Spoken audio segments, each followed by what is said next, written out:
ஆண்டவராகிய இயேசு கிறிஸ்துவின் நாமத்தில் இந்த நாளிலும் தகப்பனே எங்கள் மத்தியிலே வாசம் பண்ணுங்கப்பா. எங்களோடு பேசுங்கப்பா. எங்கள் குறைகள், குற்றங்கள், பாவங்களை மன்னிங்கப்பா. நாங்கள் செய்கிற எல்லா தவறுகளிலும் ஆண்டவரே ஸ்தோத்திரம், நாங்கள் மனம் திரும்பும்படியாக இந்த பரிசுத்தமான காலை நேரத்திலும் உம்முடைய வார்த்தை என்னை மனம் திரும்ப செய்யட்டும். உம்முடைய வசனம் எனக்கு வெளிச்சத்தை உண்டு பண்ணட்டும். உம்முடைய அபிஷேகம் என்மேல் ஊற்றப்படட்டும். கர்த்தருடைய நாமம் எல்லா விதத்திலையும் மகிமைப்படட்டும். ஆண்டவராய் இயேசு கிறிஸ்துவின் நாமம் மகிமைப்படட்டும்.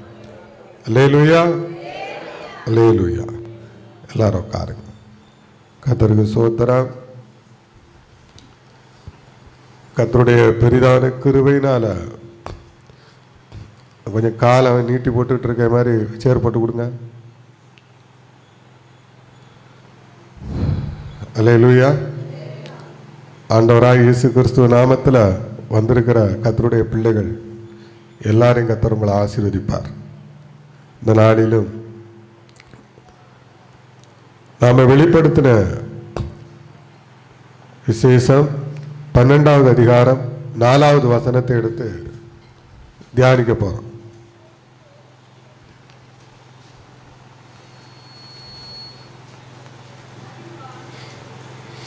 எல்லாரும் வெளிப்படுத்தின 12:16 தானே, 12:4 12:4. அதின் வால் 1/3 பங்கை இழுத்து அவைகளை போதும், இவ்வளவு போதும். அதின் வால் வானத்தின் நட்சத்திரங்களில் 1/3 பங்கை இழுத்து அவைகளை பூமியில் விழத்தள்ளிற்று. நாம் இன்னைக்கு ஒரு மனுஷனுடைய ஆவிக்குரிய வாழ்க்கையை விழத்தள்ளுகிற ஒரு வாளை குறித்து தான் நாம் தியானிக்க போகிறோம். இந்த வாள் என்னது?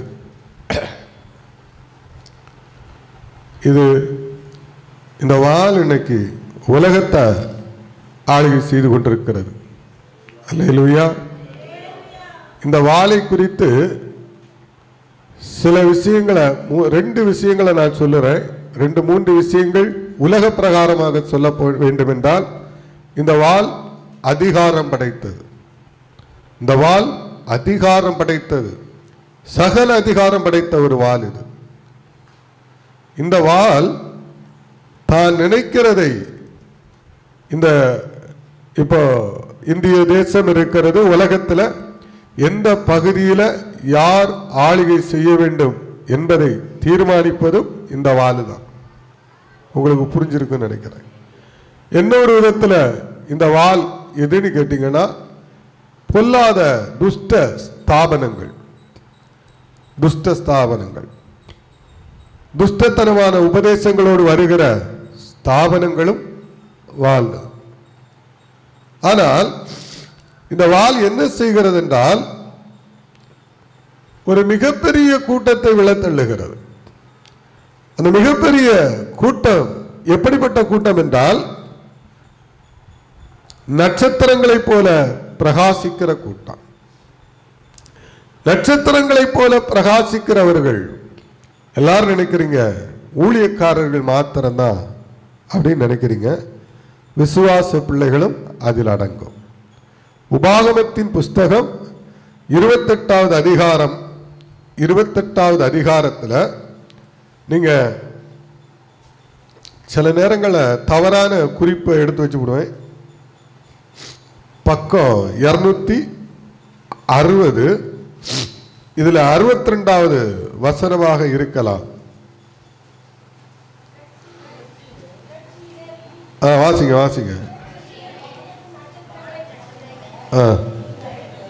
28:62 தானே, 28:62. வாசிங்க.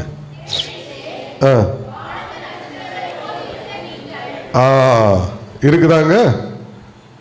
திரட்சியிலே வானத்து நட்சத்திரங்களைப் போல இருந்த நீங்கள் யாருன்னு கேட்டீங்கன்னா கர்த்தருடைய பிள்ளைகள். விசுவாச தேவ பிள்ளைகள். இவர்கள்தான் ஆண்டவராய் இயேசு கிறிஸ்து வானத்து நட்சத்திரங்களைப் போல இருந்த நீங்கள் உங்கள் தேவனாகிய கர்த்தரின் சத்தத்துக்கு செவி கொடாமல் போனதினால் கொஞ்சம் ஜனமாய் போவீர்கள். கொஞ்சம் ஜனமாய் போவீர்கள். இந்த வால் என்னங்கிறத பார்த்தோம். நட்சத்திரம் தேவ ஜனம், தேவனை விசுவாசிக்கிறவர்கள், தேவன் மேல அளவில்லாத அன்பு வைத்திருக்கிறவர்கள், ஆவிக்குரிய வாழ்க்கையில் ஒரு பிரசன்னத்தோடு கூட இருப்பவர்கள். எப்போதுமே பிரச்சனை யாருக்குன்னு பார்த்தீங்கன்னா, இந்த உலக பிரகாரமாகவும் ஆவிக்குரிய உங்க வாழ்க்கையிலும் பார்த்தீங்கன்னா பிரச்சனை யாருக்கு தெரியுமா? நல்லவர்களுக்குத்தான் பிரச்சனை. புரியுதா உங்களுக்கு? நல்லவர்களுக்குத்தான் என்னது பிரச்சனை. உண்மை உள்ளவர்களுக்குத்தான் பிரச்சனை. நீதியை செய்கிறவர்களுக்குத்தான் பிரச்சனை. உலகத்திலே அப்படிதான். எவ்வளவு உண்மையும் நீதியும் உத்தமமாக இருக்கிறீர்களோ அவர்களுக்கு அதிகமான பிரச்சனைகள் உண்டு.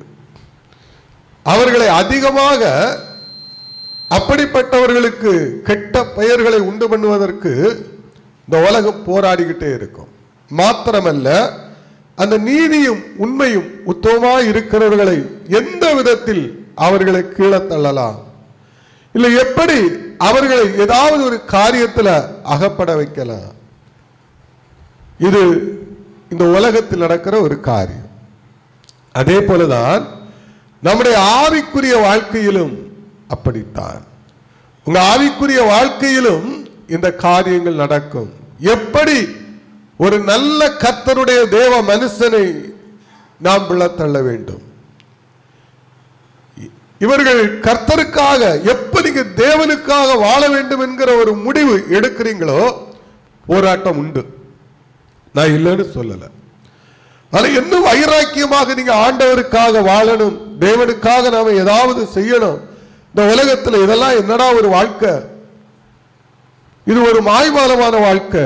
தேவனுக்காக நம்ம நட்சத்திரங்களை போல பிரகாசமாய் இருக்க வேண்டும் என்கிற ஒரு எண்ணம் நமக்குள்ளாக உருவாகிறது. மாத்திரமல்ல, நாம அந்த கட்டத்துக்குள்ளாக தள்ளப்படுவோம். அப்படியே தள்ளப்பட்டு ஒரு கட்டத்தில் நம்முடைய ஆவிக்குரிய வாழ்க்கை எப்படி இருக்கும் தெரியுமா? பிரகாசமா இருக்கும். தேவ பிரசன்னம் இருக்கும். பிரகாசம் என்று சொல்லுவது தேவ பிரசன்னம், பரிசுத்த ஆவியானுடைய மகிமை, இவைகளெல்லாம் ஒரு மனுஷனுக்குள்ளாக இருக்கும் போது, ஒரு ஊழியக்காரர்களுக்குள்ளாக வரும்போது, நான் சொல்லுவது இந்த விழுந்து போனது மற்ற காரியங்களை எல்லாம் சொல்லல, அந்த லைன்லே வரல.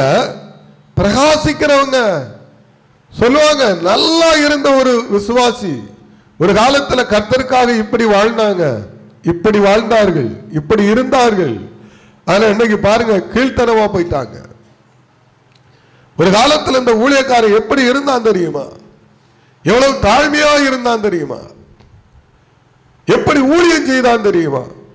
எவ்வளவு நல்ல மனுஷனா இருந்தான் தெரியுமா? ஆனா இன்னைக்கு பாருங்க, விழுந்து போய் கிடக்கிறான். காரணம், இந்த உலகத்தில் நீங்க அநேகருடைய வாழ்க்கையை நீங்க பாத்தீங்கன்னா, அநேக ஊழியக்காரருடைய வாழ்க்கையை பார்த்தீங்கன்னா கூட அவர்கள் பிரகாசிக்கும் போதுதான் பிசாசுடைய முழு கண் அங்கே போய்விடும். அதனால்தான் ஒரு ஊழியக்காரன் எழும்பி பிரகாசிக்கும் போது அவன் ரொம்ப ஜாக்கிரதையாக இருக்க வேண்டும். நிறைய விஷயங்கள் அவர்கள் ஜாக்கிரதையாக இருக்க வேண்டும். ஆனா ஏதோ ஒரு விஷயத்தில் கோட்டை விடுகிறபடியினால் நீங்களும் நானும் விழத்தள்ளுகிறோம். ஒரு வாள் ஒரு மனுஷனை ஈஸியாக விழத்தள்ளிவிடும். அந்த வாள் என்னங்கிறத குறித்து நாம என்ன செய்யணும்? பார்க்கணும்.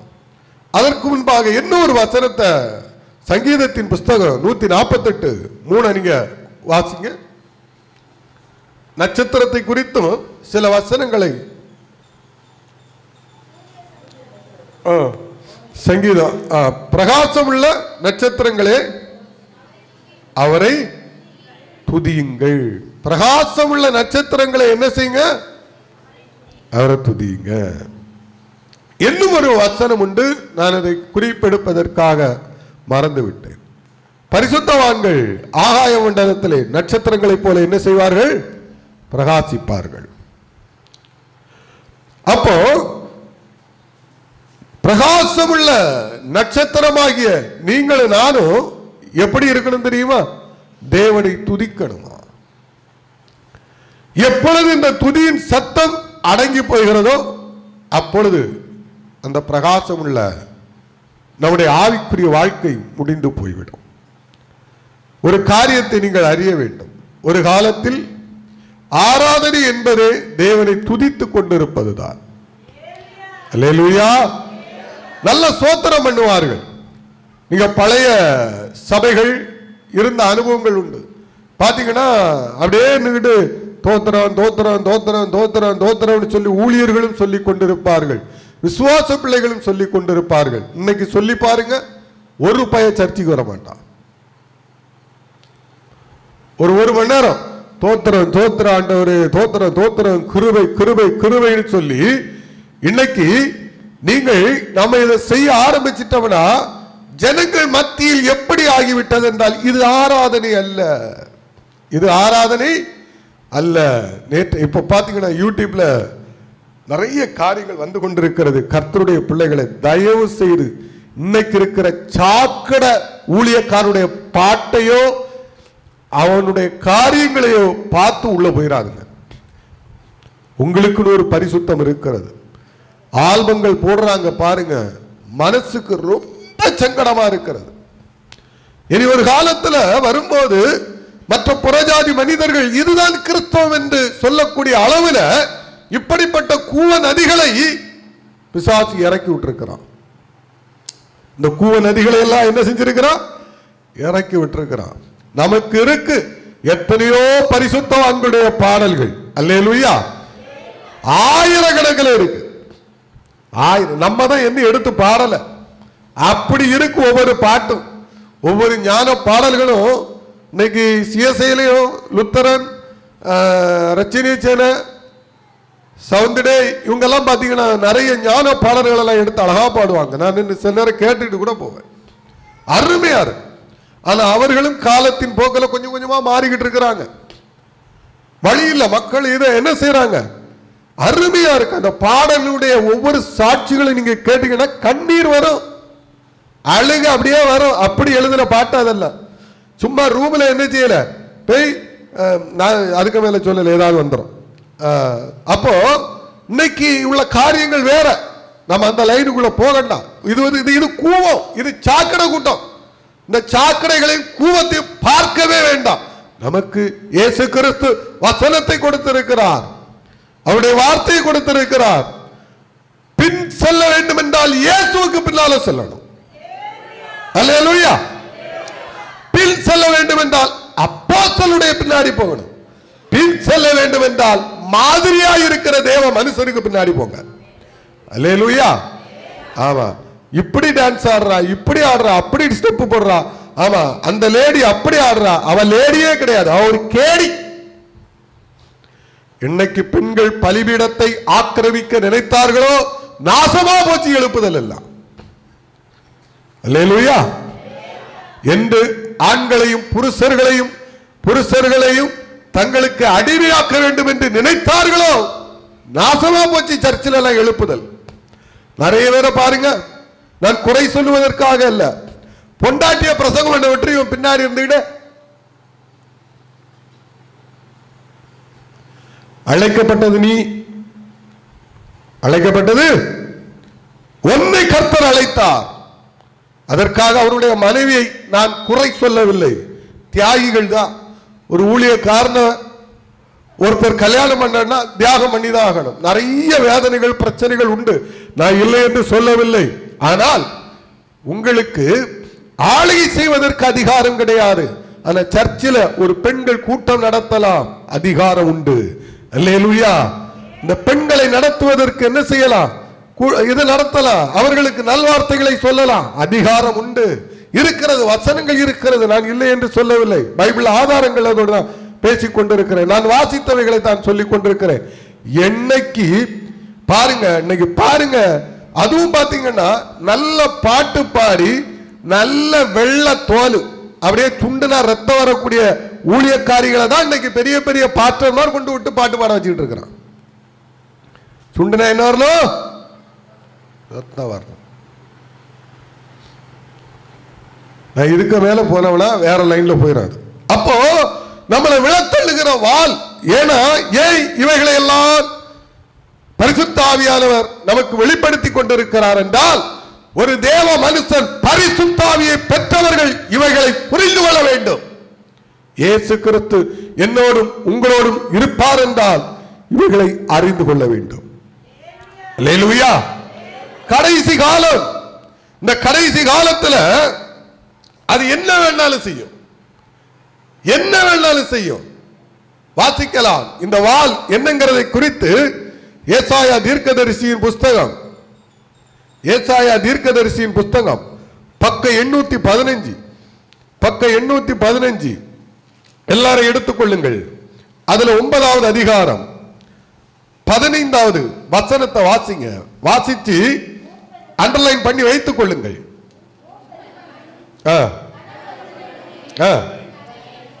மூப்பனும் கனம் பொறிந்தவனுமே தலை. அடுத்தது பொய் போதகம் பண்ணுகிற தீர்க்கதரிசிய வாள். பொய் போதகம் பண்ணுகிற தீர்க்கதரிசிய யாரா? வாள். இருக்கா இல்லையா பைபிள்ல? குறித்து வைத்துக் கொள்ளுங்கள். காரணம் என்ன தெரியுமா? சரியான வசனங்கள் நமக்கு தெரியாதபடியினால் இயேசு கிறிஸ்து நமக்கு எல்லா காரியங்களையும் இன்னைக்கு பாத்தீங்கன்னா வெளிச்சமாக நமக்கு கொடுத்திருக்கிறார். நாம தான் அதை புரிந்து கொள்ள முடியவில்லை. அப்போ பொய் தீர்க்க தரிசனம் சொல்லுகிறவன் யாருன்னு கேட்டீங்களா? வாள். பொய் போதகம் பண்ணுகிறவன் வாள். பொய்யான உபதேசம் பண்ணுகிறவர்கள் யாருன்னு கேட்டீங்களா? வாள். இன்னைக்கு இந்த பொய்யான உபதேசம் தேசத்துல இன்னைக்கு பரவி கொண்டே இருக்கிறது. இன்னைக்கு நிறைய பாத்தீங்கன்னா பொய் தான். இன்னைக்கு எல்லா சபைகளையும் உண்மையை பேசுறதை விட பொய் பேச ஆரம்பிச்சிட்டாங்க. ஏன் பொய் பேச ஆரம்பிச்சிட்டாங்க? வேற வழி இல்லை. பொய் பேசினாதான் சபையை இன்னைக்கு நிலைநிறுத்த முடியும். நான் இப்ப சொல்றேன், இரவெல்லாம் தூதர்களோடு பேசி கொண்டிருந்தேன். 2 தூதர்கள் வந்து தூக்கம் இல்லாம இருந்த எனக்கு 2 ரெக்கையை வச்சு இப்படி என்ன செஞ்சுட்டாங்க? ஆட்டி ஆட்டி அப்படியே தூங்க வச்சாங்க. ஒரு தூதம் பாத்தீங்கன்னா பாட ஆரம்பிச்சிட்டாரு அப்படின்னு நான் ஒரு பிட்டிங்க போட்டோ அப்படி வச்சுக்கிடுங்களா, நம்பத்தான் செய்வாங்க. அல்லேலூயா. புரியுதா உங்களுக்கு? ஒருவேளை அப்படி அனுபவம் இருந்தால் இருந்துட்டு போகட்டும். நல்ல புரிந்து கொள்ள வேண்டும். ஏன்னா இந்த பொய்களை பேசினால் மாத்திரம்தான் இன்னைக்கு மனுஷன் நம்புவான். சும்மா நாளும் சொல்லணும், ஒண்ணுமே இல்லாட்டாலும் என்ன செய்யணும்? சொல்லணும். தன்னை வந்து ஒரு பெரிய ஒரு பவரான ஒரு ஊழியக்காரனாக நான் என்ன காட்ட வேண்டும், இல்லைன்னா ஒரு பெரிய ஆளாக காட்ட வேண்டும். அப்பெல்லாம் ஏதாவது ஒரு பொய்ய சொல்லணும். இரவெல்லாம் முழங்காலே நின்று 6 மணி நேரம் முழங்கால நின்று, 8 மணி நேரம் முழங்கால நின்று, 10 மணி நேரம் முழங்கால நின்று. புரியுதா உங்களுக்கு? சில விசுவாசிகளும் உண்டு. ஆமா, எப்ப பார்த்தாலும் நான் தேவனோடு பேசிக்கொண்டே இருப்பேன். கவனம். அல்லேலூயா. இப்படி யாராவது சொன்னாமனா நினைச்சுக்கிடுங்க, இவன் மெண்டல் நினைச்சுக்கிடுங்க. புரியுதா உங்களுக்கு? உள்ள ஐட்ட ஏறிட்டு நினைச்சுக்கிடுங்க. சரியா? நிறைய இன்னைக்கு இப்படிதான் சுத்திட்டு தெரியுது. 24 மணிக்கூர் இயேசு என்னோடு பேசினார். ஆண்டவர் ஒவ்வொரு நேரமும் பாத்தீங்கன்னா என்கிட்ட சொல்லிக்கிட்டே இருப்பாரு. அசிங்கமா இல்ல? பைபிளை எடுத்து வாசிச்சு பாருங்க. அப்போஸ்தலர்களையும் சீசர்களையும் இயேசு எப்படி நடத்தினார், பரிசுத்த ஆவியானவர் எப்படி நடத்தினார், நல்ல வாசிச்சு பாருங்க, தெரியும். வாய் எடுத்தா பொய் அநேகர் உண்டு. தேவ மனிதர்கள் மாத்திரமல்ல, இந்த பொய்களை பேச பேச பேச பேச பேச உண்மையில அவங்க நல்லா தான் இருப்பாங்க. நல்ல ஜப வீரர்களா தான் இருப்பாங்க. நல்ல ஆவிக்குரிய வாழ்க்கையில நல்ல பவரா தான் இருப்பாங்க. நான் பாத்தீங்கன்னா இன்னைக்கு தூங்கவே இல்லை. தூங்குறேன். எத்தனை மணிக்கு தூங்குனேன்னு தெரியுமா? 4:30 மணி இருக்கும். 4:30 மணிக்கு தான் லேசா கண்ணா சேர்ந்து. இனி உறங்க மாட்டேன், கொஞ்ச நாளைக்கு உறங்க மாட்டேன். அது ஒரு பக்கம் இருக்கட்டும். சரி, இந்த 4:30 மணி வரைக்கும் நீ என்ன பண்ணிக்கிட்டு இருந்தா கேட்டீங்களா? ஜோம் பண்ணல, முழங்கால் போட்டு என்ன செய்யல? ஜோம் பண்ணல. ஆனா சும்மா சோத்திரம் சொல்லுவேன். படுத்திருந்தாலும் கொஞ்சம் ஜோத்திரம் சொல்லிக்கிட்டு இருப்பேன். அதனால பார்த்தீங்கன்னா மண்டை அங்கே அப்படியே இழுத்துட்டு போகும். புல்லர் பீமு கம்பி.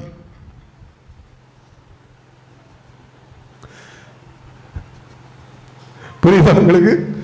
ஜோத்திரம் பண்ணுவேன், கொஞ்ச நேரம் ஜோத்திரம் பண்ணுவேன். சல்லி, மணல், சிமெண்ட். நான் உண்மையை சொல்றேனே, அல்லேலூயா. நான் உண்மையை சொல்றேன், போய் பேசல. என்ன நடந்துங்கிறத நான் சொல்றேன். ஆமா, உறக்கமே வரல. எப்படி உறங்கினேன்னு எனக்கு தெரியாது. கர்த்தருடைய கிருபை. அல்லேலூயா. காலையில எழும்பவே முடியல, தலை அவ்வளவு பாரம். அப்படி இருந்து எழும்பி பிரசங்கம் பண்ண வருவானான்னு கூட எனக்கு தெரியாது. ஏற்கனவே தூக்கம் இல்லை ஒண்ணு, ரெண்டாவது நம்ம பிரச்சனை ஒண்ணு. அப்படியே பாத்தீங்கன்னா அப்படி இருந்தது. இயேசு நேற்றும் இன்றும் என்று மாறாதவர். அல்லேலூயா. அல்ல, அவர் என்ன கொண்டு வந்திருக்கிறார், அவ்வளவுதான் அவருடைய கிருபை. அப்போ நாம ஏதோ ஒரு பொய்யை என்ன செய்யக்கூடாது, சொல்லக்கூடாது. நமக்கு வாய்க்கு வந்ததெல்லாம் பிரசங்கம் பண்ணி சொல்லக்கூடாது. என்னுடைய சுயநலத்துக்காக நான் ஒரு பெரிய என்ன நீங்க மதிக்க வேண்டும், என்ன நீங்க ஒரு பெரிய ஊழியக்காரன் என்று என்னன்னு சொல்லிக்கிட்டு நான் போய் பேசக்கூடாது. இன்னைக்கு அந்த இடத்துல தான் விழுந்து போறாங்க. எப்ப இவர்களுக்கு அந்த எண்ணம் வருகிறது, உண்மையிலே நல்ல மரியாதை மதிப்பு இருக்கத்தான் செய்யும் அந்த போதகர்களுக்கு, அந்த விசுவாச பிள்ளைகளுக்கு. காணாத வரைக்கும் இவங்க இந்த எக்ஸ்ட்ரா பிக்டிங்க போட போட போட போட போட பிசாசு உள்ள ஏற ஆரம்பிச்சிருவான். வாசிக்கலாம். மத்தேயு எழுதின சுவிசேஷம் 24வது அதிகாரம் 24வது வசனம். ஏனெனில் கள்ள கிறிஸ்துக்களும் கள்ள தீர்க்கதரிசிகளும் எழும்பி கூடுமானால் தெரிந்து கொள்ளப்பட்டவர்களையும் வஞ்சிக்கத்தக்கதாக பெரிய அடையாளங்களையும் அற்புதங்களையும் செய்வார்கள்.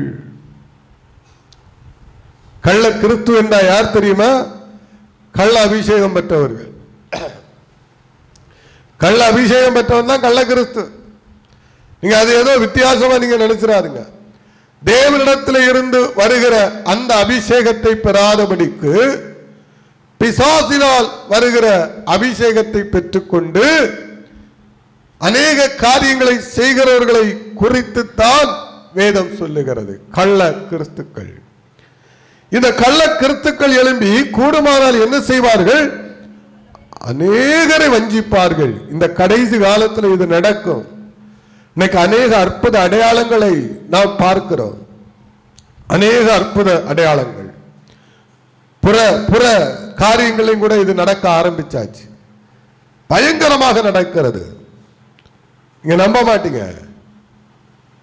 சில ரோமன் கத்தோலிக் அந்த லைன்ல இருக்கிறவர்கள் செய்யக்கூடிய அற்புத அடையாளங்களை பார்த்தீங்கன்னா நாம கிட்ட நிற்க முடியாது. நடக்கிறது. நான் பொய் சொல்லவில்லை. அவ்வளவு அற்புதங்கள் நடக்க ஆரம்பிச்சிட்டு அவர்கள் எல்லாம் சொல்லிக்கொண்டு சொல்லுகிறார்கள், இது மாறாவனுடைய கிருபை என்று. நான் குறை சொல்லவில்லை. அல்லேலூயா.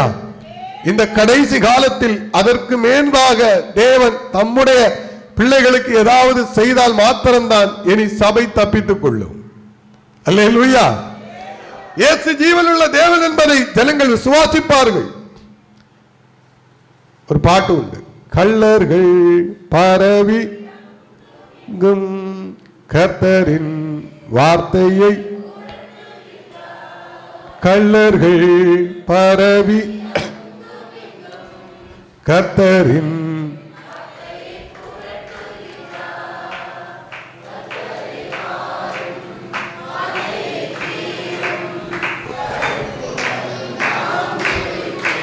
ஓ கர்த்தரே வாரும்.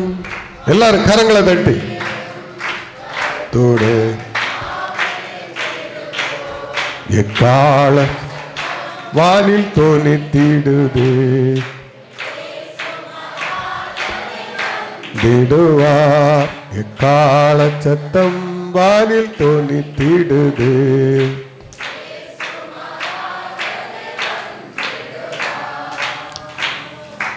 பாடுங்க.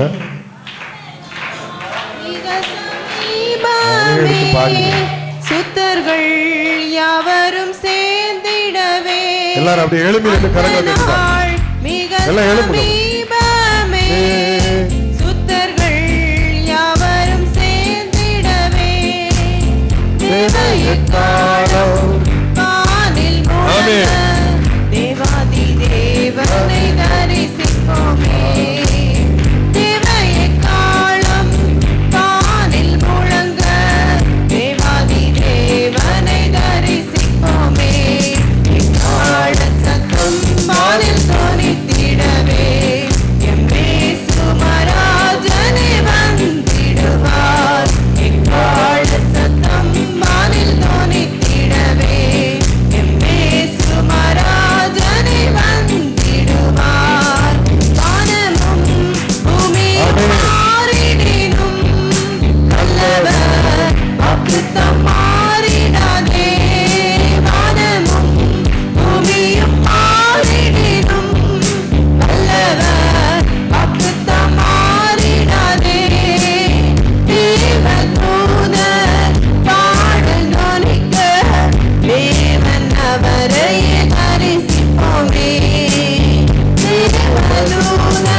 எல்லாரும் உட்காருங்க.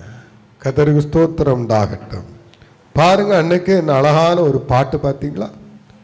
கள்ளர்கள் அங்கேயும் இங்கேயும் எழும்புவான், கர்த்தருடைய வார்த்தையை புரட்டுவார். அந்த வார்த்தையில் இன்னைக்கு நீங்க அதிகமா பார்த்தீங்கன்னா கள்ள தீர்க்கதரிசிகள், இவங்களுக்கு அற்புதம் நடக்குமான்னு கேட்டா 100க்கு 100 நடக்கும். பைபிளின் படி நடக்கும். அல்லேலூயா. நீங்க நினைப்பீங்க இவர்கள் தவறான உபதேசத்தை போதிக்கிறாங்க, இவங்க தவறா பேசுறாங்க, முழுக்க முழுக்க பைபிளை வேதத்தை திருத்தி பேசுறாங்க. எனக்கெல்லாம் இப்போ ஒரு கூட்டம் தமிழ்நாட்டில் இருக்கிறாங்க, ஒரு சாக்கடை கூட்டம்.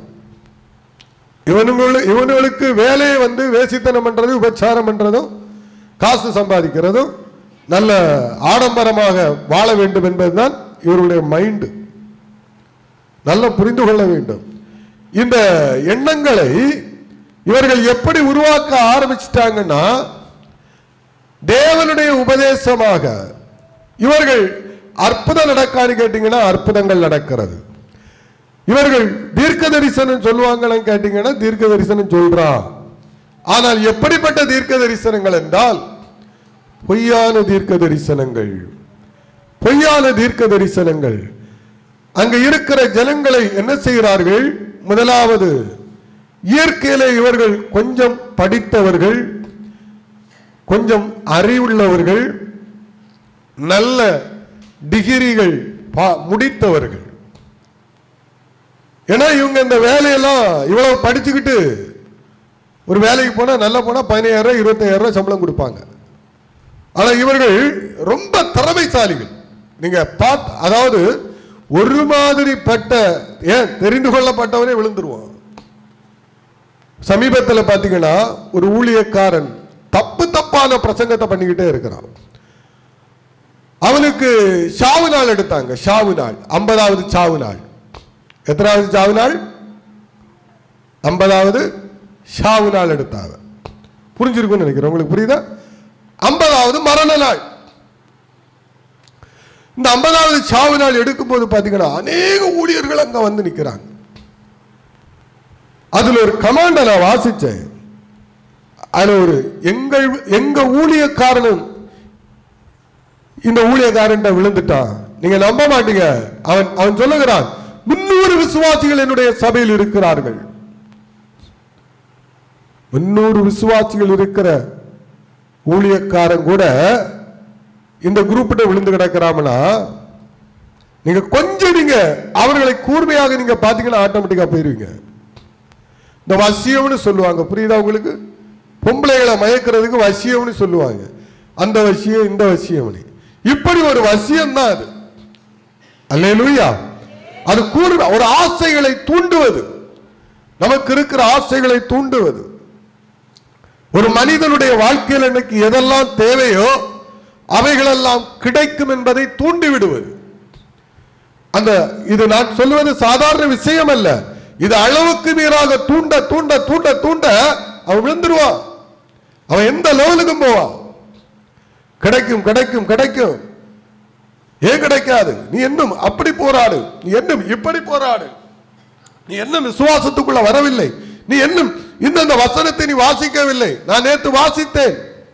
நான் நேற்று இந்த வசனத்தை வைத்து நான் முழங்கால் படிக்கிட்டு சோம் பண்ணேன். அவன் சொல்லுவான், பாருங்க, ஆமா 6 லட்சம் ரூபாய் கத்தர் கொண்டே கையில் கொடுத்துட்டு போயிட்டாரு. இது எனக்கு இங்கிலீஷ் தெரியாததுனால இவைகளை குறித்து எனக்கு சரியா வேற சொல்ல தெரியல. அல்லேலூயா. ஏன்னா சில வார்த்தைகள் இங்கிலீஷ்ல ரொம்ப ஸ்ட்ராங்கா இருக்கும், கொஞ்சம் வித்தியாசமாக இருக்கும். பக்கா பிராடுத்தனம், இது பக்கா பிராடுத்தனம். அல்லேலூயா. ஒரு ஊழியக்காரனை கர்த்தர் நடத்துகிற விதமே வேற. அல்லேலூயா. அதெல்லாம் உட்கார்ந்துக்கிட்டு இப்ப நான் இருக்கிறேன், நான் அதெல்லாம் உட்கார்ந்துக்கிட்டு உங்ககிட்ட நான் சொல்லிட்டு இருக்க முடியாது. புரியுதா உங்களுக்கு? நீங்கள் அதையே ஃபாலோ பண்ணீங்கன்னா உங்க வாழ்க்கை முடிஞ்சு, உங்க குடும்பம் முடிஞ்சு, உங்க வீடு முடிஞ்சு, உங்க வருமானம் முடிஞ்சு, உங்க லைஃபே சூனியமா மாறிடும். நான் சொல்லுவதை புரிந்து கொள்ள வேண்டும். இன்னைக்கு சொல்லுவாங்க சிலர், ஆமா நான் ஒரு நாள் முழுவதும் முழங்கால நின்று 3 நாள் உபவாசம் போட்ட அந்த காசுக்காக கர்த்தர் கொடுத்தார், ஊழியக்காரர் உனக்கு கொடுப்பார். அல்லேலூயா. ஆனா 3 நாள் உபவாசம் போட்டு ஜெபம் பண்ற கர்த்தருடைய பிள்ளைகள் அவன் வேலை செய்தாதான் அவனுக்கு சாப்பாடு. புரியுதா? அல்லேலூயா. இது தவறான உபதேசம் நீங்க நினைக்கிறீங்களா? கிடையாது. ஒரு ஊழியக்காரன் நான் இருக்கிறவனா எனக்குள்ளாக இருக்கிறதெல்லாம் உங்ககிட்ட கொண்டு நான் புகத்தன நினைச்சவனா நீங்க விழுந்து போயிருவீங்க, சோம்பேறியா மாறிடுவீங்க. நான் ஒரு வாரம் உபவாசத்துல இருந்து என் கர்த்தர் என் தேவையை சந்திச்சார் சொல்லும் போது உங்க வீட்டுக்காரரு சொல்லுவாரு, பார்த்து சொல்லியிருக்காருல, இந்த வாரம் பூரா என்ன செய்ய போறேன், நான் உபவாசத்துல என் ஜபத்துல என் பச்சை தண்ணி குடிச்சிட்டு கஞ்சி தண்ணி குடிச்சிட்டு கிடக்க போறேன். நல்ல காலத்திலே பெரிய கில்லாடி. புரியுதா உங்களுக்கு? ஊரெல்லாம் கடம், தெருவெல்லாம் கடம், எங்க இருந்து வந்து கொட்டும்? நான் கேட்கறதுக்கு ஆன்சர் சொல்லுங்க. எங்க இருந்து வந்து கொட்டும்? எங்க இருந்து கொட்டும்? கூரை பிச்சிருக்க கர்த்தர் கொண்டு கொடுப்பாரா? தர மாட்டார். சோம்பேறியே, எறும்பு கிட்ட போய் கற்றுக்கொள். புரியுதா? இந்த நான் சொல்லக்கூடிய இந்த உபதேசங்கள் இப்ப சிலர் பார்த்தாச்சுன்னா என்னடா இப்படி பேசிக்கிட்டு இருக்கிறான். தேவன் தேவைகளை சந்திப்பார், உண்மை. அல்லேலூயா. தேவன் எல்லாவற்றிற்கும் ஒரு காரியத்தை, ஒரு அளவை வச்சிருக்கிறார். இப்படிதான் சந்திப்பார். நான் இல்லை என்று சொல்லவில்லை. நீங்கள் செய்யக்கூடிய தொழில் உங்களுக்கு ஆசீர்வாதத்தை கொடுப்பார். ஹல்லேலூயா. உங்கள் தேவைகளை எப்படி சந்திப்பார் தெரியுமா? சும்மா தெருவில் போற 2 லட்சம் ரூபாய் கொண்டு தரமாட்டா. தருவாளா? தரமாட்டா. நீங்க செய்யக்கூடிய அந்த தொழில், நீங்க செய்யக்கூடிய அந்த வேலையில ஒரு ஆசீர்வாதத்தை கொடுப்பாரு. குறைவான உங்களுக்கு சம்பளமா இருந்தா கூட உங்களை நிறைவா வச்சிருப்பாரு. ஒரு வீட்டு செலவு இருக்காது, வர்றதெல்லாம் அப்படியே தங்கிக்கிட்டே இருக்கும். இப்ப புரியல உங்களுக்கு? இப்படிதான் கர்த்தருடைய பிள்ளைகளை சந்திப்பார். நிறைய பேர் இப்படி நினைக்கிறாங்க. ஆமா, வீடே இல்ல, கர்த்தர் 1 மாசம் தேவ சமூகத்தில் கர்த்தர் வீட்டை கட்டி கொடுத்தார். அது உனக்குள்ளது வேற.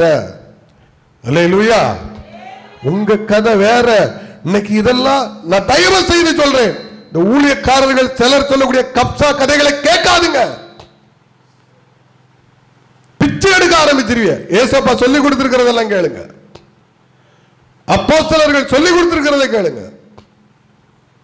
அல்லேலூயா. தவறான உபதேசம், இதெல்லாம் தவறான உபதேசம். ஒண்ணுமே செய்யாத வீட்டுக்குள்ள முடங்கி கிட. எங்க வந்து கர்த்தர் ஆசீர்வதிப்பார், எங்கே போஷிப்பார்? அது உங்களுக்குள்ளது கிடையாது. சில விஷயங்கள்லாம் பாத்தீங்கன்னா தேவன் தம்முடைய தேவ மனுஷர்களுக்கு சொல்லப்பட்டது. எலியாவை ஆண்டவர் அனுப்பினாரு, எல்லாரையும் ஒண்ணு அனுப்பல. புரியுதா உங்களுக்கு? விசுவாசிகள்லாம் அங்கதான் உட்கார்ந்து இருக்கிறான். எங்க? அதே தேசத்துக்குள்ள, இஸ்ரேல் தேசத்துக்குள்ளதான் விசுவாச பிள்ளைகள் இருக்கிறாங்க. என்ன அநேக ஊழியர்களும் உள்ளதான் கிடக்கிறாங்க. ஆனால் ஒரு எலியாவை மாத்திரம் தான் கர்த்தர் கொண்டு போனார். அர்த்தங்களை புரிந்து கொள்ள வேண்டும். இன்னைக்கு பாத்தீங்கன்னா சும்மா வாய்க்கு வந்ததை எடுத்து போட்டு மக்களை குஷிப்படுத்தி துள்ள வச்சு குதிக்க வச்சு பொய் பொய்யா பிரசங்கம் பண்ணி வயிற்றுக்காக, ஒரு ஜான் வயிறுதானையா? பரிசுத்த ஆவியானவர் என்னோடு பேசிக் கொண்டிருக்கிறார். என் ஜனங்கள் முட்டாள் கிடையாது. ஹல்லேலூயா. மனுஷன் ஆண்டவர் படைக்கும் போது பாத்தீங்கன்னா நல்லாதான் படைச்சாரு. என்னைக்கு அவன் பாவம் செஞ்சாலும் அதற்கு பிறகு அவனுடைய வேர்வை பூமியில என்ன செய்யணுமா? விழணும். இருக்கிறாங்க. ஹல்லேலூயா. பாடுகளும் வேதனைகளும் கஷ்டங்களையும் அனுபவிச்சுதான் தன்னுடைய தேவைகளை அவன் சந்திக்க வேண்டும். சொல்லுவாங்க, எலியாவை போஷித்தது போல கர்த்தர் உன்னை போஷிப்பார். நீங்க என்ன எலியாவா? நீங்க எல்லாம் எலியாவே கிடையாது, எலிகுட்டி.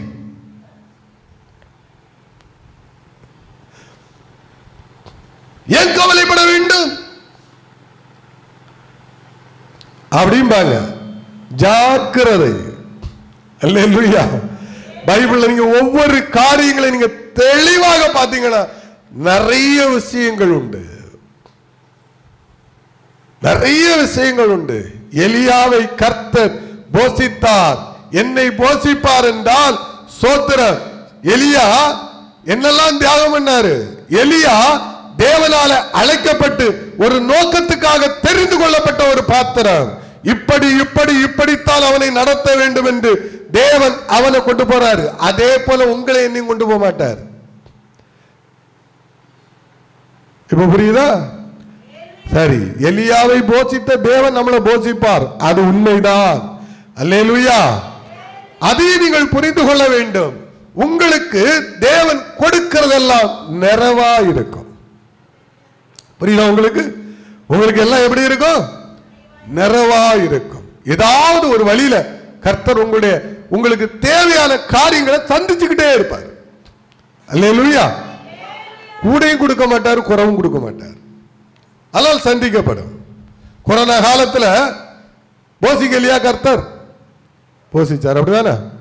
ஆனா பாருங்க, தெருவில் இருக்கிற அந்த ஒன்றில்லாதவர்களையும் கர்த்தர் போஷிச்சார். அல்லேலூயா. இதுக்கு நீங்க நம்ம என்ன சொல்றோம்? நம்மளை விட அவங்களுக்கு தான் நல்ல போஜனம். நிமிஷத்துக்கு நிமிஷம் பிரியாணி அது இதுன்னு அவங்க தான் நல்லா சாப்பிட்டாங்க விதவிதமா. எலியாவாக முடியுமா? அல்லேலூயா. வசனங்களையும் வேதத்தையும் ஏதோ ஒரு காரியத்துக்காக எங்கேயோ கொண்டு கோர்த்து விடுவது தேவனுடைய வார்த்தைகள், அது பொய் பிரசங்கமாக போய்விடும். இந்த பைபிளின் படி பாத்தீங்கன்னா, இந்த உலகத்துல புதிய ஏற்பாட்டு காலத்துல பாத்தீங்கன்னா, எலியாவை கர்த்தர் போஷித்தார். அப்போஸ்தலனாகிய பவுலை ஏன் போஷிக்கல? போஷிச்சாரா? எலியாவை போஷித்த தேவன் அப்போஸ்தலனாகிய பவுலை போஷிச்சிருக்கணுமா, போஷிச்சிருக்க கூடாதா? போஷிச்சிருக்கணுமா? என்ன சொன்னார்? நான் பசியா இருந்தேன். எத்தனை நாள் பசியில கிடந்தேன் தெரியுமா? ஒரு நாள் 2 நாள் அல்ல, செத்து போயிருவேன் நினைச்சேன். அதுதாங்க புதிய ஏற்பாட்டு காலம். அதுதான் புதிய ஏற்பாட்டு காலம். செத்துருவன் தான் நினைச்சேன். நான் உயிர் பிழைப்பேன் என்று நினைக்கவே இல்லைன்னு சொல்றாரு பவுல். அதே அப்போஸ்தலனாகிய பவுல் சொல்றாரு, ஆடை இல்லாம கூட இருந்தேன், கிட்டத்தட்ட நிர்வாணியா இருந்தேன். நிர்வாணின்னு சொன்னா என்ன நிலைமையில இருந்திருப்பார் தெரியுமா? ஒரு சின்ன ஒரு கோமண துண்டோட உட்கார்ந்து இருப்பார். யூதருடைய முறைமையின்படி அறகுறையா போட்டாலே நிர்வாணம் தான். அறகுறையா போட்டாலே என்னது? நிர்வாணம் தான். அதனாலதான் இந்த ஜட்டி போட்டு தெரியக்கூடிய பையன்மாருக்கு சொல்றேன், முட்டைகளை இறக்கிறீங்க. அல்லேலூயா. புரியுதா உங்களுக்கு? பைபிளின் படி, வேதத்தின்படி, அவருடைய கலாச்சாரத்தின்படி. அப்போ நாம் இன்னைக்கு வசனங்களை பொய்களாக பொய்யா சொல்லி, இந்த பொய்களை சொல்லும் போது ஆசை உண்டாகும். இந்த சீட்டு கம்பெனி நடத்துவோம் பாத்தீங்களா? பொய் சொல்லுவோம் முதல்ல, அப்படிதானே? அந்த ஏழை சீட்டு, இந்த சீட்டு, தீபாவளி பண்டம் அப்படின்னு சொல்லி ஆசைகளை வீசுவான். இவ்வளவு வட்டி கொடுக்கிறேன், பேங்க்ல போட்டா அவனுக்கு 1 பைசா வட்டி தானே தருவான். அவன் எங்க இதுல முதலீடு பண்ணுங்க, உங்களுக்கு மாசம் 5 பைசா வட்டி கொடுக்கிறேன். இப்படி எல்லாம் போய் காசை கொடுக்கிறவன் எல்லாம் முதல்ல தூக்கல போடணும். கொஞ்சம் யோசிக்கண்டா, கொஞ்சம் யோசிக்கண்டா. கவர்மெண்டாலே 1 பைசா வட்டி, கவர்மெண்டே உள்ள போட்டாலே இப்ப வெளியே எடுக்க முடியாத கண்டிஷன்ல இருக்கு. இதுல வேற பிரைவேட்ல கொண்டு கொடுத்துக்கிட்டு இவன் உட்கார்ந்து என்ன செய்வான்? கொடி பிடிச்சிக்கிட்டு நிப்பான். எத்தனை பேப்பர்ல வருதுங்க, எத்தனை பேப்பர்ல டிவிலே வருது, ஏமாத்து. அப்புறம் எதுக்கு போய் அவங்கிட்ட கொண்டு கொடுக்கிற? லட்சங்களை கொண்டு ஏன் அவங்கிட்ட நம்ம கொடுக்கணும்? இத மாதிரிதான் நம்முடைய ஆவிக்குரிய வாழ்க்கையும். ரொம்ப ஈஸியா ஏமாந்துருவோம். நம்ம ஈஸியா நம்ம என்ன செஞ்சிருவோம்? விழுந்து போயிருவோம். பொய்யான போதனைகள். இயேசு சொல்றாரு, ஏனெனில் கள்ள தீர்க்கதரிசிகளும் கள்ள போதகர்களும் கூடுமானால் தெரிந்து கொள்ளப்பட்டவர்களை என்ன செய்வார்கள்? வஞ்சிப்பார்கள். தெரிந்து கொள்ளப்பட்டவர்களையும் அவர்கள் வஞ்சிப்பார்கள். பெரிய பெரிய எவ்வளவு பெரிய மனுஷனாயிருந்தாலும் அவனையும் வஞ்சிக்கத்தக்க அற்புத அடையாளங்கள் நடக்கும். எடுத்துக்காட்டுக்கு நான் ஒண்ணு சொல்றேன். ஒரு ஊழியக்காரை எழும்புறான். திடீர்னு எழும்பி சொல்றான், இயேசு சொல்லுகிற உபதேசங்களுக்கு எல்லாமே தவறா சொல்றான். அவன் சொல்லுகிறான், ஞானஸ்நானம் கொடுப்பது பாவம்னு பிரசங்கம் பண்றான். நல்ல புரிந்து கொள்ளுங்கள், ஞானஸ்நானம் கொடுப்பது பாவம். பரிசுத்த ஆவியின் நிறைவில் நாம் நிறைவுகிறது என்று சொல்லுவது பாவம். இப்படின்னு அவன் பிரசங்கம் பண்றான். இதெல்லாம் கிடையாது அப்படின்னு அவன் பிரசங்கம் பண்ணி கொண்டிருக்கிறான் வைத்துக் கொள்ளுவோம். ஆனால் அவன் மூலமாக மரித்தவர்கள் எழும்புகிறார்கள், ஊனமுற்றவர்கள் நடக்கிறார்கள், குருட்டு கண் திறக்கப்படுகிறது, உறுப்புகள் உருவாகிறதுன்னு சொன்னா ஒரு கூட்டம் கூடுமா கூடாதா? 100க்கு 100 கூடும், இல்லைன்னு சொல்ல முடியாது. தேவன் அப்போ நாம எங்க போவோம் தெரியுமா? நம்ம நாசமா போறதுக்கு பைபிள்ல வசனம் இருக்கு. இது இருபுறமும் கருக்குள்ள பட்டயம். அல்லேலூயா. தேவன் ஒரு மனுஷனோடு கூட இல்லாவிட்டால் இவ்வளவு அற்புதங்கள் நடக்குமா? பைபிள்ல இருக்கு பத்தியலா வசனம், பைபிள்ல இருக்கு பத்தியலா. அப்படிதானே சொல்லுவோம் நம்ம, அப்படிதானே நம்ம சிந்தனை போவோம். ஒரு கூட்டம் எழும்பி கொண்டிருக்கிறது, ஞான ஸ்நானம் இல்லை, பரிசுத்த ஆவி இல்லை என்று சொல்லி இன்னைக்கு ஒரு கூட்டம், விசுவாசம் இல்லை, சபை இல்லை என்று சொல்லி என்னென்னலாமோ போதிக்கிற சில வஞ்சகர்கள் எழும்பி கொண்டிருக்கிறார்கள். அந்த நரிகளுக்கும் அந்த நாய்களுக்கும் ஜாக்கிரதையாக இருங்கள். அவர்கள் பேசுகிற வார்த்தைகள் ஏனென்றால் உங்களை இழுக்கும். அது அவர்கள் பேசுகிற வார்த்தை எந்த லைன்ல உங்களை கொண்டு போகும் தெரியுமா? ஒரு கொடிய கேவலமான பாவியாக உங்களை மாத்திக்கிட்டு இருப்பாங்க. ஒரு பக்கம் ஊழியர்கள் பாவம் செய்யாதே பாவம் செய்யாதே என்று பிரசங்கம் பண்ணி கொண்டிருக்கிறார்கள். பாவம் செய்தால் இப்படி இப்படின்னு சொல்லி பயமுறுத்தி கொண்டிருக்கிறார்கள். இவர்கள் அப்படி அல்ல. என்ன வேண்டும் என்றாலும் செய், நீ எப்படி வேண்டும் என்றாலும் வாழ். நித்யானந்தாவுடைய போதனை, யாருடைய போதனை? நித்யானந்தாவுடைய போதனை எங்க வருது? கிறிஸ்தவத்துக்குள்ள வருகிறது. உங்களுக்கு ஒரு விஷயம் தெரியுமா? கிறிஸ்தவத்தில் இன்னைக்கு சாட்சி சொல்லுவதற்கு ஆள் இல்ல. ஆள் இல்லாம ஐயா மோகன் சிலாசலசே இன்னைக்கு விஜயகாந்த குறித்து சாட்சி சொல்றார்.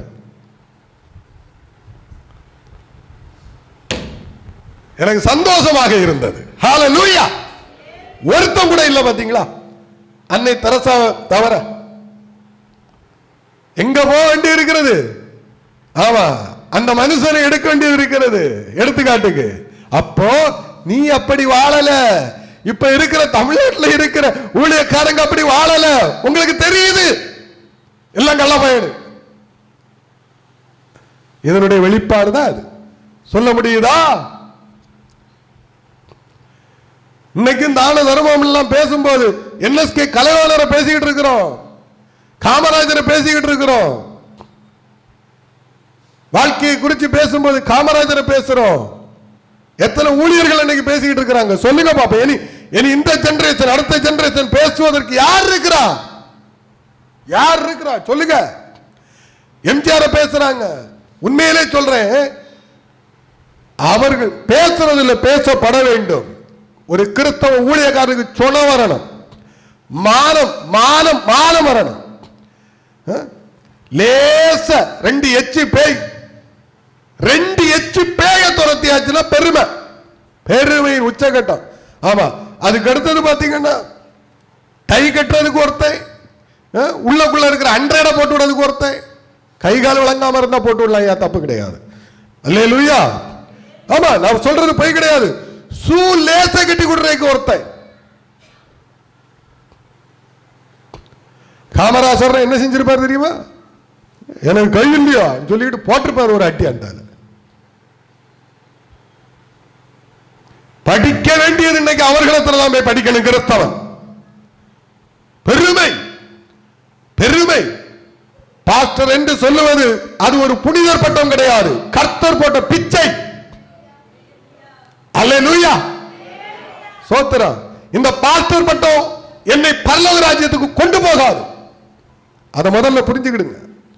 இந்த பட்டம் வேலை கிடைச்ச உடனேயோ என்ன ஒருவன் பாஸ்டர்னு கூப்பிட்ட உடனேயோ சோத்திரம், நான் எங்க போக முடியாது? பரலோக ராஜ்யத்துக்கு போக முடியாது. எனக்கு எல்லாமே இன்னைக்கு பாஸ்டர் தான். ஏகப்பட்ட பாஸ்டர். அதான் சொல்றேன்ல, ரெண்டு அந்நிய பாஷை பேச தெரிஞ்சா போதும், 4 வார்த்தை பைபிள்ல இருந்து எடுத்து பேச தெரிஞ்சா போதும், ஆடி ஒரு பைபிள் எடுத்துட்டு கிளம்பிடு. எங்கேயாவது ஒரு கூமுட்டையை மாட்டுவான், ஒரு பொம்பளை மாட்டுவான். முதல்ல பொம்பளை தான் ஜோலியை முடிப்பான். அது ஆம்பளை இல்லாத நேரத்தில் தான் வீட்டுக்குள்ளே யாருவான். Sister sister praise the lord praise the lord. பொண்டாட்டிக்கிட்ட என்ன அன்பு, பிரைஸ் தி லார்ட். தண்ணி கிடைக்குமா சிஸ்டர்? ஆமா, நேற்று இரவெல்லாம் பாரத்தோடு ஜெபம் பண்ணிக்கிட்டு இருந்தேன். கர்த்தர் பேசினார், உங்க வீட்டை அப்படியே எனக்கு தத்ரூபமா காட்டினாரு. என்ன சிஸ்டர் உங்க பிரச்சனை? ஒரு பிரச்சனையும் கிடையாது. முன்னாடி எங்க பார்த்து நல்லா தந்துகிட்டு இருந்தா, இப்ப தரமாட்டான். என்ன பிரச்சனை? பிரச்சனை இல்ல. முன்னாடி என்ன செய்வாரு? ஆமா, கிடைக்கிறதெல்லாம் கொண்டு கொட்டிக்கிட்டு இருந்தாரு. இப்ப கஞ்ச பயலா மாறிட்டான். 5 பைசா தரமாட்டான்.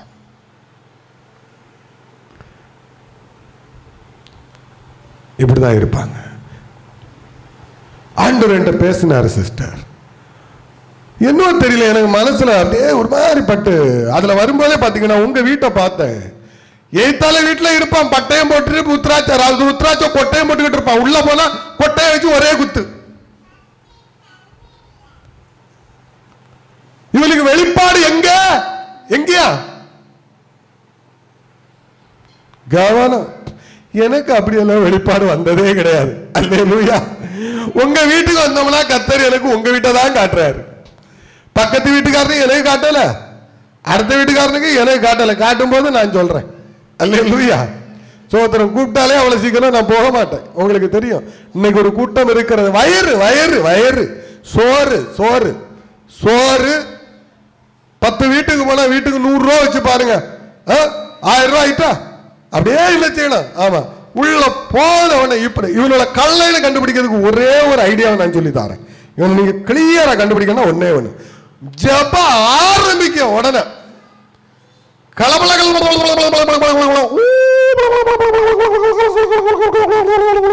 ஆரம்பிச்சிருவான். அப்பே நினைச்சிருக்க கல்லை.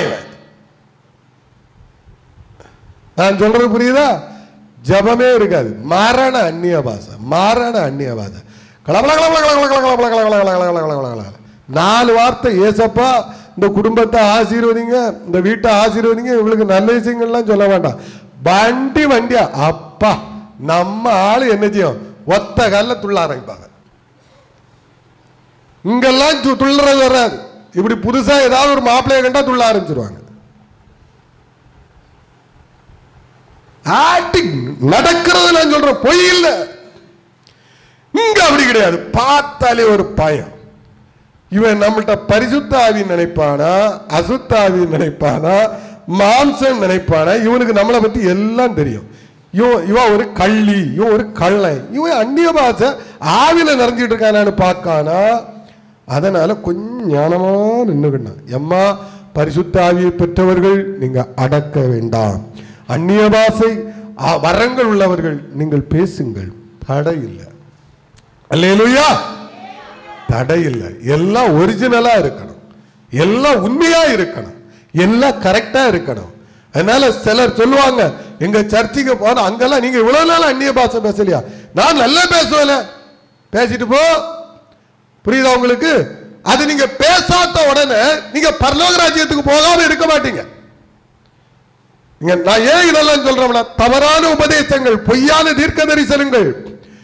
அந்நிய பாஷை என்பது வரங்கள். 9 வரத்துல 9வது ஒரு வரம் இருக்கு பாத்தீங்களா? அதுதான் அந்நிய பாஷை வரம். புரியுதா உங்களுக்கு? அல்லேலூயா. பரிசுத்த ஆவியை பெற்றதற்கு அடையாளம் அந்நிய பாஷை அல்ல. பரிசுத்த ஆவியை நிறைய பேர் அப்படி சொல்லுவாங்க. அந்நிய பாஷை பேசினால் மாத்திரம்தான் நீ பரிசுத்த ஆவியை பெற்றிருக்கிறாய். அப்படியெல்லாம் சொன்னா நம்பாதுங்க. அல்லேலூயா. சோத்திரம். பரிசுத்த ஆவியை பெற்றதற்கு அடையாளமும் அந்நிய பாஷைங்கிற வரத்துக்கு அடையாளமும் வேறு. அந்நிய பாஷை எதற்காக கொடுக்கப்படுகிறது என்றால், ஏன் இதை நான் சொல்லிக்கிட்டு இருக்கிறோம்னா எனக்கு தெரியல. ஆவியானவர் எனக்கு அப்படியே என்ன செய்யறாரு, சில விஷயங்களை சொல்றாரு. நான் சொல்றேன். அந்நிய பாஷை எதற்காக கொடுக்கப்பட்டிருக்கிறது தெரியுமா? உங்களுடைய பக்தி விருத்திக்காக கொடுக்கப்பட்டிருக்கிறது. உங்களுடைய பக்தி விருத்திக்காக கொடுக்கப்பட்டது என்னது? அந்நிய பாஷை வரங்கள். அல்லேலூயா. தேவனோடு நீங்கள் பேசுவதற்காக கொடுக்கப்பட்டது என்னது? அந்நிய பாஷை வரங்கள். வேதத்துல படிச்சீங்கன்னா உங்களுக்கு தெரியும். நான் அதெல்லாம் குறிச்சு எடுத்து கொண்டு வரல. ஏன்னா சில விஷயங்களை தெரியாம போய் எங்கேயுமே விழுந்துடாதுங்கன்னு தான். எங்க பாஸ்டர் அவர் என்ன செய்ய மாட்டார். எங்க பாஸ்டர் மைக்கத்தை எடுத்தாலே என்ன செய்வாரு? ஆமா,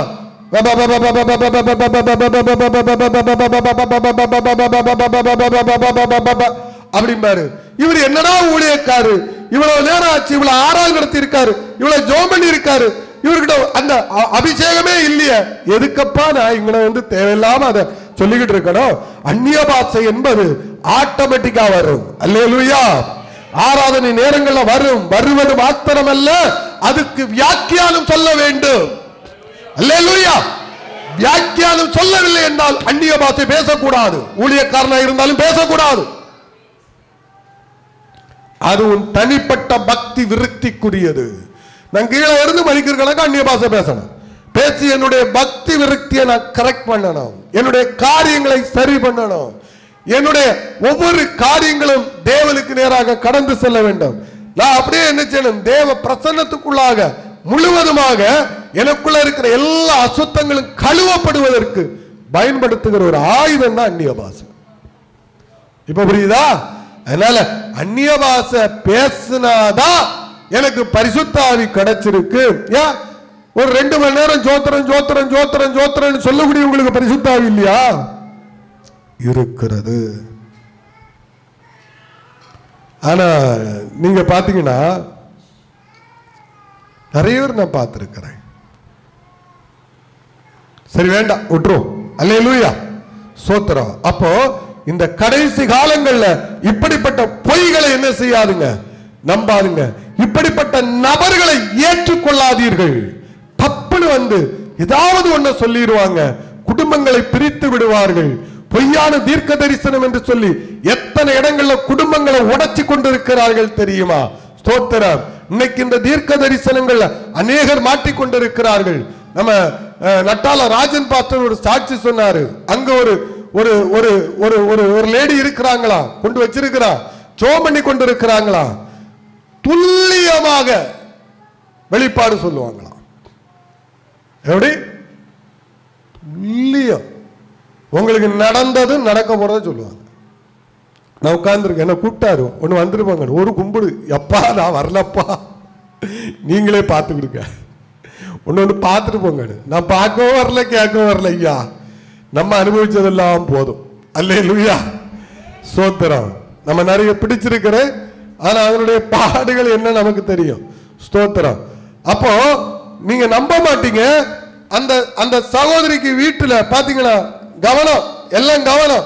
இந்த குளிக்காம திங்காம பாண்ட மாதிரி கிடக்குறீங்க பாத்தீங்களா, பாண்ட, இந்த பாண்ட விசுவாசிகள் ஒழுங்கா இருங்க, ஒழுங்கா இருங்க. இந்த குரூப் ஒரு குரூப்பே இருக்கு, பாண்ட குரூப். நான் பேர் சொல்லல, களியக்காவலையில இருந்து திருவனந்தபுரத்துல இருந்து மதுரை வரைக்கும் போட்டு விட்டுவான் ஒரு பாண்ட குரூப். அவ்வளவு பாண்டை, அந்த குரூப்பே பாண்டை.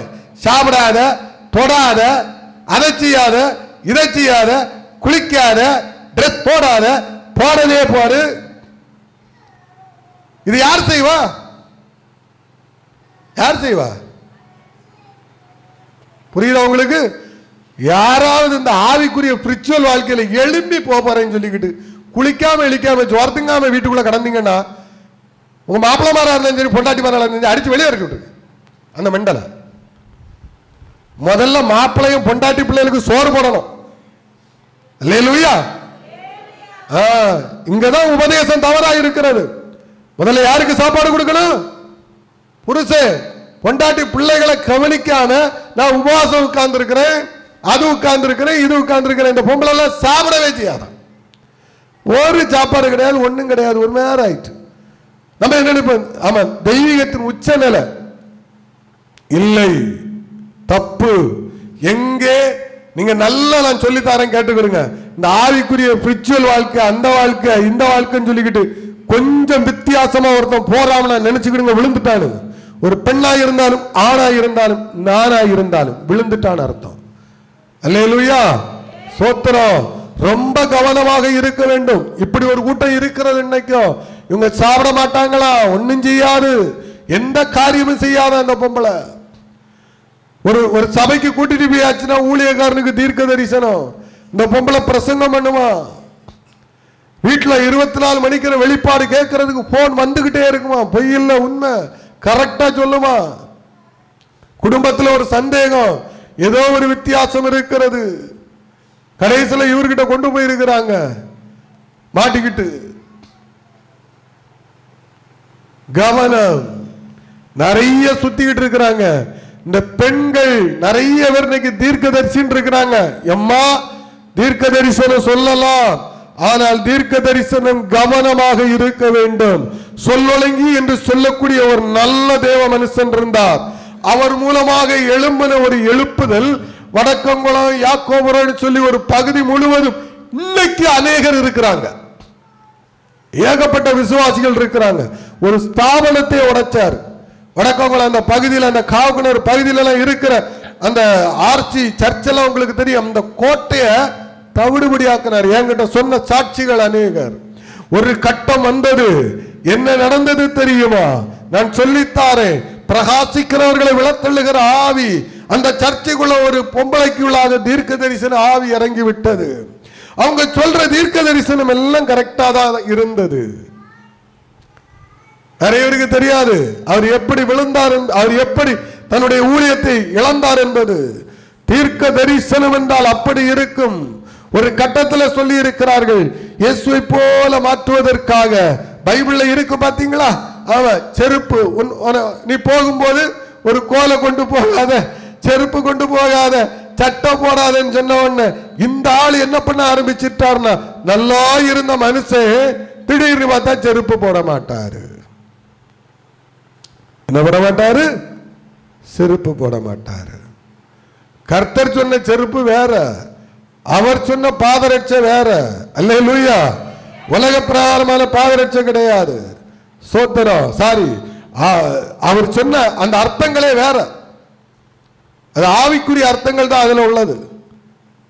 ஒரு செருப்பு போடுறதுனால கர்த்தர் என்ன செய்ய மாட்டார். நடந்த சம்பவம். அடுத்தது என்ன நடந்தது தெரியுமா? சொல்றேன், கேட்டுக்கிடுங்க. அப்படி கொஞ்சம் கொஞ்சமா தீர்க்க தரிசனம் ஒரு கட்டத்தில் பார்த்தாச்சுன்னா கர்த்தர் சொல்லுகிறார், பெண்களையே பார்க்க கூடாதுன்னு. யாரை பார்க்க கூடாது? பொம்பளையிலே பார்க்க கூடாது.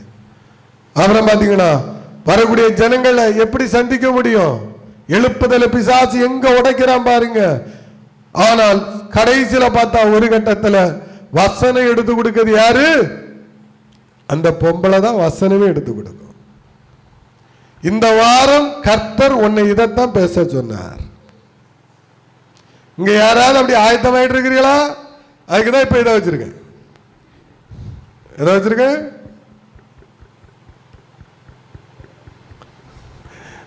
கர்த்தர் பேசினாரு, அவரு பேசினாரு, இவரு பேசினாரு.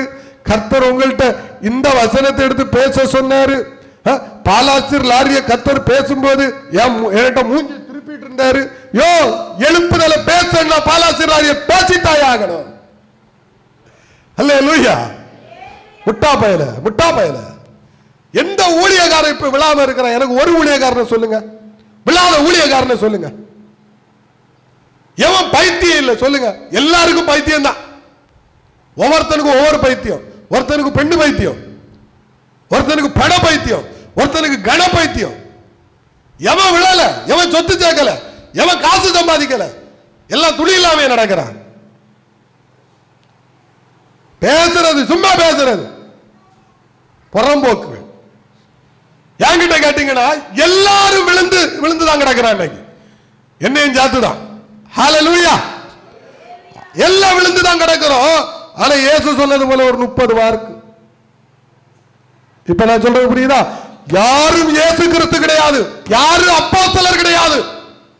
நீங்க இதெல்லாம் பைபிளை படித்து புரிந்து வைத்துக் கொள்ள வேண்டும். எனக்கு ஒரு கேள்வி. இப்போ அவன் விழுந்து போயிட்டான், இவன் விழுந்து போயிட்டான். எவன் விழல? அவன் அதுல விழுந்தாமல, நீ இதுல விழுந்து கிடக்கிறா. யோசிச்சு பாருங்க. நீங்க நான் சொல்றதெல்லாம் யோசிச்சு பாருங்க. விழாத ஊழியக்காரன் யார் இருக்கிறா? நானும் விழுந்துதான் கிடக்கிறேன். நான் இந்த பைபிளின் படி 100க்கு 100 இயேசுவை போல வாழ்ந்துட்டு இருக்கிறேன். இயேசுவை போல நான் வாழ்ந்துட்டு இருக்கிறேன். இல்லைன்னு சொல்லுங்க, சத்தமா சொல்லுங்க. நான் வாழல. அல்லேலூயா. நான் உண்மையை சொல்லிடுறேன். பலிபீடத்துல நான் இயேசுவை போல வாழல, வாழ்ந்துக்கிடவும் மாட்டேன். அவர் தெய்வங்க. அல்லேலூயா. அவருடைய அப்போஸ்தலர்கள் இருக்காங்கல்ல, அதாவது யோவான் ஸ்நானன் ஒரு வார்த்தையை சொல்றாரு, அப்படியே புல்லரிக்கி அவருடைய பாதரட்சியை கலத்துறதுக்கு எனக்கு தகுதி கிடையாதுட்டார். எப்ப அந்த யோவான் ஸ்நானன் மாதிரி யோவான் ஸ்நானன் சொல்றாரு, அவருடைய பாதரட்சி என்னால கலத்த முடியாதப்பா, அதுக்கு தகுதி இல்லை, அந்த பாதரட்சியை கலத்தி விடுறதுக்கு தகுதி இல்லாதவனாங்கிறார். எப்படி வாழ்ந்த யோவான் ஸ்நானன் அவர் சொல்றாரா, பெனி இயேசுவை போல வாழ்றார்? இல்லை. நான் ஒரு 30 மார்க் எடுத்துட்டோம்னா நான் தப்பி போயிட்டேன். புரியுதா உங்களுக்கு? இன்னைக்கு இருக்கிற உலகத்துல 100க்கு 100 நான் வாழ முடியாது, எந்த ஊழியக்காரனாலையும் வாழ முடியாது. அப்படி ஒருத்தன் சொல்றான் பொய்ய முடியுமா?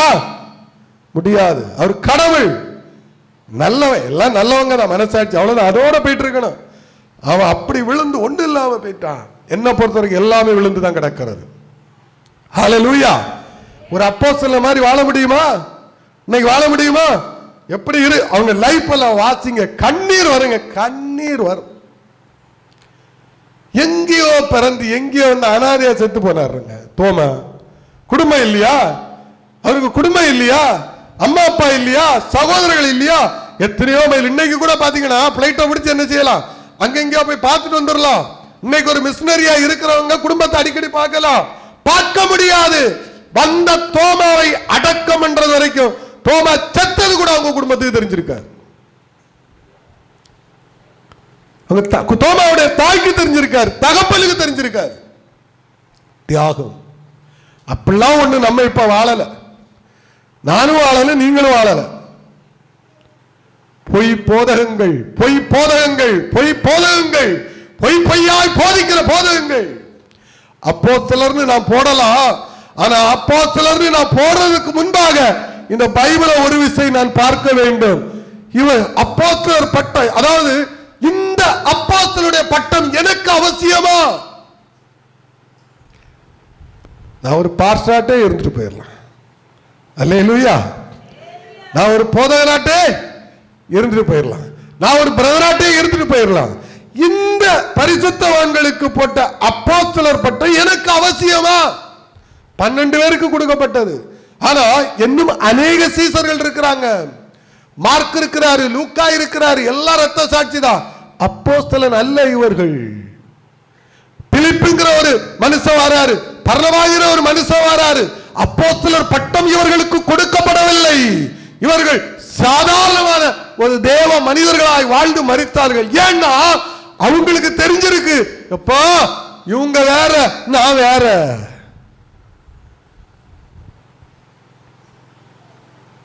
நான் யாரையும் குறை சொல்வதற்காக நான் சொல்லவில்லை, எனக்கு இது வேண்டாம். எந்த காலத்திலையும் போட்டுறாதுங்க. இந்த ஊழியம் 1000 இல்ல 50,000 இல்ல லட்சங்கள் போனாலும் அப்போஸ்தலர் பெனின்னு போற்றவே செய்யாதுங்க. அல்லேலூயா. அந்த பட்டத்தையோ அந்த காரியங்களை எடுப்பதற்கு நான் தகுதியற்ற நாய். அவன் சொத்தை வித்து கொடுத்துட்டு வந்தான். பர்னபாவுடைய லைஃப் பாத்தீங்கன்னா சொத்தெல்லாம் கொண்டு ஏழைகளுக்கு எளியவர்களுக்கு வித்துட்டு வந்தவனுக்கு அப்போஸ்தலர் பட்டம் கிடையாது. 1 கோடி ரூபாய் கார்ல போகிற நான் அப்போஸ்தலர் பட்டம் போடுறதுக்கு எனக்கு அவசியம் இல்லை. நான் சொல்லும் போது நிறைய பேருக்கு வேதனையா இருக்கும், கவலை இல்லை. இயேசு கிறிஸ்து பட்டத்தை எடுப்பது, அதாவது ஒரு காரியத்தை நான் சொல்லுகிறேன். ஒரு சமீபத்தில் ஒரு கிளிப் படித்தேன். நான் இதை ஏன் சொல்றேன்னு கேட்டுக்கிடுங்க. எம்ஜிஆர் அவரை குறித்து ஒரு காரியத்தை படித்தேன். எம்ஜிஆருடைய ஆரம்ப நாட்கள்ல பாத்தீங்களா எக்ஸாம்பிள் எங்கெல்லாம் போகுதுன்னு? வழி இல்ல, வழி இல்ல. ஸ்தோத்திரம்.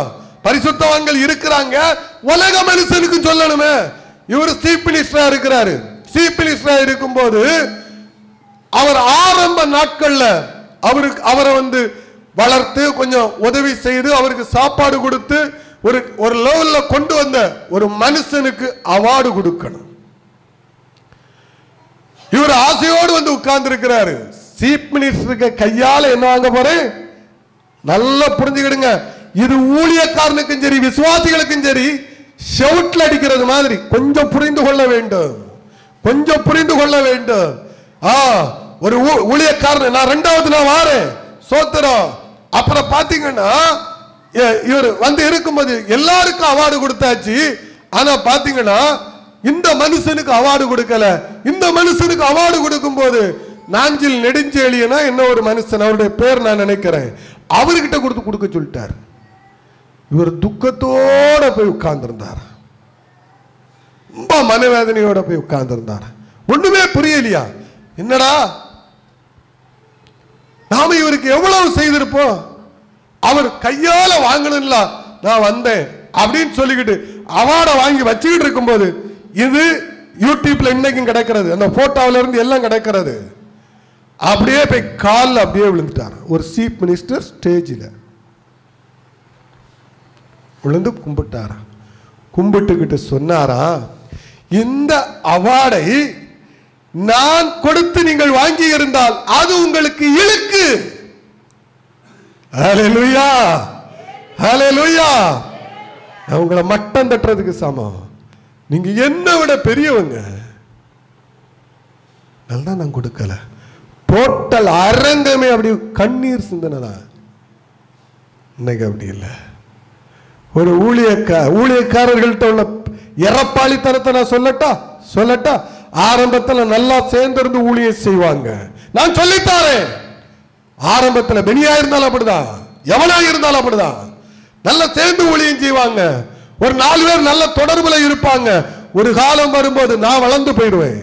நான் வளர்ந்து எங்கேயோ போயாச்சு, வரங்கள் வல்லமைகள் எங்கேயோ போயாச்சு. ஆனா அப்புறம் பாத்தீங்கன்னா ஒரு பெருமை உண்டாக எனக்குள்ள, நான் தான் இனி எல்லாம்.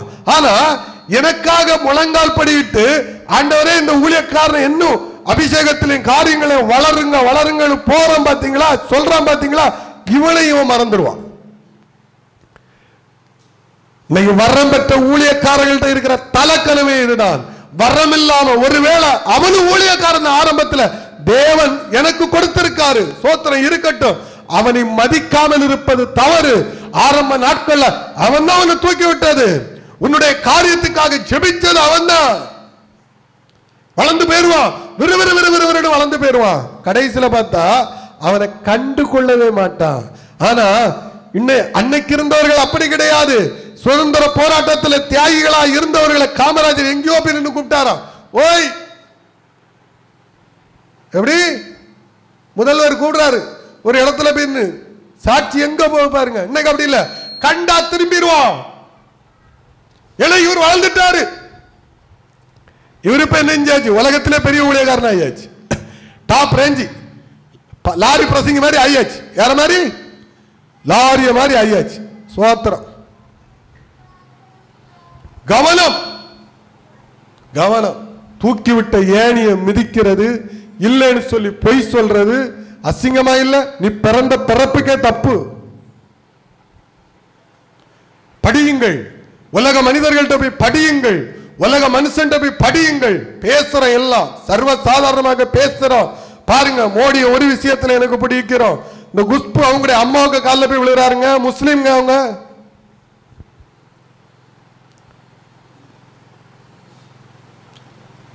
சொல்றோம் நிறைய விஷயங்களை பாருங்க. பெருமை பெருமை நம்ம பேசிக்கிட்டு இருக்கிறோம். அந்த ஆள் அவங்க கிட்ட தாழ்மை உண்டு. ஒரு பக்கம் பேசாதுங்க, இன்னொரு பக்கம் பேசுங்க. நீ வளர்த்து விட்ட ஊழியக்காரன் இன்னைக்கு மதிக்கிறியா? உன்னை தூக்கி விட்ட ஊழியக்காரனை மதிக்கிறியா? உன் கஷ்டத்துல உன் கூட இருந்த ஊழியக்காரன் இன்னைக்கு நம்ம மதிக்கிறோமா? இல்ல, நாய மாதிரி பேசுறேன். வெளியே போய் என்ன செய்யறோம்? தூசிக்கிறோம்.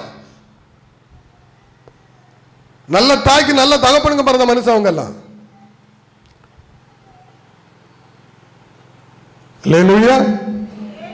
ஸ்தோத்திரம். எல்லாரும் நினைப்பாங்க அவர் அத்வானியை கவுத்துட்டாரு. கவுக்கலைங்க, அவரை கொண்டு வந்ததே வேற. அல்லேலூயா.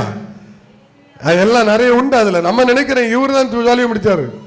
இல்ல இல்ல இல்ல, நம்ம எல்லாம் நிறைய விஷயம் தெரியாம பேசுறோம். இன்னைக்கு அந்த மனுஷனுக்கு காலையில் போய் விழுந்துட்டு தான் வருவார். பார்த்து பொய்களை நம்பாதீர்கள், பொய் தீர்க்க தரிசனங்களை நம்பாதீர்கள். கடைசி காலத்துல சோத்திரம், நம்ம எல்லாம் சாதாரண மனிதர்கள். நம்ம எல்லாம் யாரு? சாதாரண மனிதர்கள். கொஞ்சம் யோசிங்க. கர்த்தர் நம்மகிட்ட நல்ல வசனங்களை, பரிசுத்த வேதத்தை நமக்கு கொடுத்திருக்கிறாரு. இதன்படி வாழ கற்றுக்கொள்ளுங்கள். கர்த்தர் உங்களை ஆசீர்வதிப்பார். எழுப்போம். கர்த்தருக்கு ஸ்தோத்திரம். ஹல்லேலூயா.